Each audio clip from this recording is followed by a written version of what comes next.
Hey there. So, if you've ever tried to watch a tennis match and just felt completely lost by the scoring, trust me, you are not alone. It almost feels like it was designed to be confusing. But I promise you, by the end of this, it's all going to make perfect sense. So, let's just tackle the biggest question right out of the gate. What is going on with this whole love 15, 30, 40 thing? I mean, why not just 1, 2, 3? Honestly, its origins are kind of a mystery. Some people think it came from old French clock faces, others say it was related to betting. But whatever the reason, it's the part of the game that trips everyone up. And today, we're going to crack it wide open.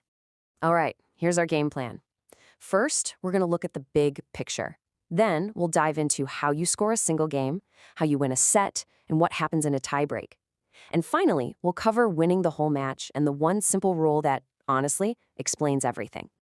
Okay, so the best way to get your head around a tennis match is to think of it like one of those Russian nesting dolls. You've got these smaller pieces fitting inside bigger and bigger ones, and once you understand how they all stack up, the whole thing just clicks. So here are our building blocks. Everything starts with a single point. You win enough points and you win a game. You win enough of those games, you take the set. And finally, you win enough sets and you've won the entire match. See? Simple. So let's start at the bottom with that first block, the game. All right, this is where we get into those weird numbers. The game is really the heart of tennis scoring. If you can get your head around this part, believe me, the rest is a piece of cake. So take a look. Instead of a simple 1, 2, 3, we have 15, 30, 40. Your first point gets you to 15. The second one takes you to 30. Your third point gets you to 40. And if you win a fourth point, well, that wins you the game. Usually. Oh, and a key thing to remember, the server's score is always said first. So if you hear 30-15, it means the person serving has 2 points and the receiver has 1. Ah, but you knew there was going to be a twist, right? What on earth happens when the score is tied and both players have won 3 points each? This is where it gets really fun. So when the score hits 40-40, we call that deuce. It actually comes from a French word, égalité, which just means equality. It's just a fancy way of saying it's a tie at 40. But from this point on, you can't win the game with just one more point. If you're at deuce and you win the next point, you don't actually win the game. Instead, you get what's called the advantage. Just think of it like this. You're now on the brink of winning the game. You're 1 point away. And this is where you get this awesome little back and forth loop. Let's walk through it. So you're at deuce. If you win a point, you get the advantage. Now, if you win the very next point while you have advantage, boom, you've won the game. But, and this is the key part, if you have the advantage and you lose that next point, the score snaps right back to deuce. It's a total reset. You have to win 2 points in a row to finally break that tie and win the game. Okay, so we've figured out how to win a game. Let's zoom out to the next level of our Russian doll, winning a set. This is basically a race to see who can win 6 games first. Now, the main rule here is pretty straightforward. You have to be the first one to win 6 games, but you also have to be leading by at least 2 games. So, a score of 6-4 means you've won the set. But a score of 6-5? Nope, not over yet. The leader has to play another game. If they win it, the set is theirs, 7-5. But what if the score ends up at 6-all? Well, to stop sets from going on forever and ever, tennis came up with a pretty clever solution for when things are deadlocked at 6-6. It's called the tiebreak.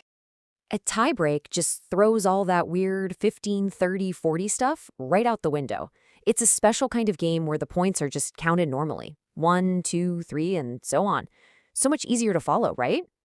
The goal is to be the first player to get to 7 points. But, and this should be starting to sound familiar, you have to win by at least 2 points.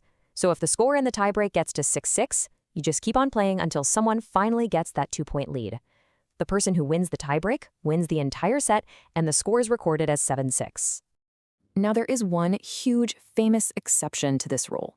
In some of the really big tournaments, if the match goes all the way to a final deciding set, there's no tiebreak. The players have to just keep playing games until one of them finally wins by a 2-game margin. And this can lead to some absolutely legendary matches. I mean, how crazy can it get?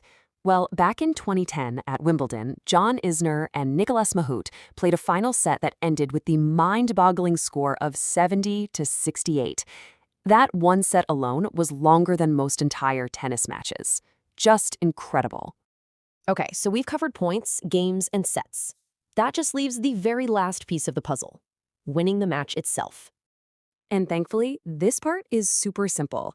Most matches you'll see are best of 3 sets. That just means the first player to win 2 sets wins the whole thing. But for the men's matches at the 4 biggest tournaments, the Grand Slams, it's a best of 5 sets. For those, you have to win 3 sets to become the champion. So we've gone through every single level of the scoring system, and if you've been paying close attention, you might have noticed a recurring theme. There's really one secret, one single idea that ties this whole thing together and makes it all make sense. It all comes down to the win by 2 principle. Think about it. To win a game from deuce, you need to be ahead by 2 points. To win a set, you need to be ahead by 2 games. And to win a tiebreak, you guessed it, you need to be ahead by 2 points. This one single concept is the key to understanding all of tennis scoring. And there's a real elegance to it, right? This system makes sure that you can't just get lucky once to win. To win any part of a tennis match, you have to prove you're truly better by establishing a clear, decisive margin. So there you have it, from love all the way to match point. What probably seemed like a totally random and confusing system is actually built on a really simple and consistent logic. So, the only question left is, are you ready to watch the next match like a pro?